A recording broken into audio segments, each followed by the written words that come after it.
Just not absolutely clear. He is a convicted felon, and he did not and he indicated that. He indicated that, but you're supposed to follow up, and on the back side of that page of the block that you see where he checked that he was convicted felon, he was supposed to answer what he was convicted of, and he failed to do that.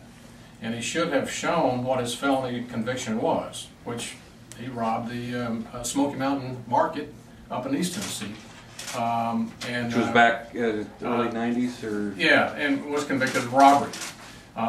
And then he waited, he continued to vote. You know, the local election office, I guess that goes back to probably Amy Williams' time, when he's first, you'll see where he filed his petition to become a voting citizen in 1992, I think the documents say, and he continued to vote, but the election office here didn't catch him, which probably they just get glazed over. But this shows that there's a lot of problems within Tennessee, and has been.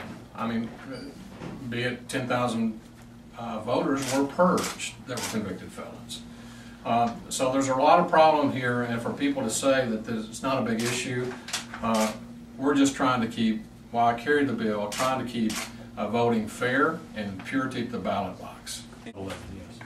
If he showed his ID, I mean, he could have been voting all along. It wasn't this a problem not of him failing to show his ID, it was a problem of not being examined at the election commission office, because he could have showed his ID even though he committed fraud by not properly. But the problem was he went back in right before they started purging the 10,000 voters, and he withdrew his rights to vote and waited till after the purge of the 10,000 and came back in and re-registered, and you can confirm that with Nicole at the Rutherford County Election Commission.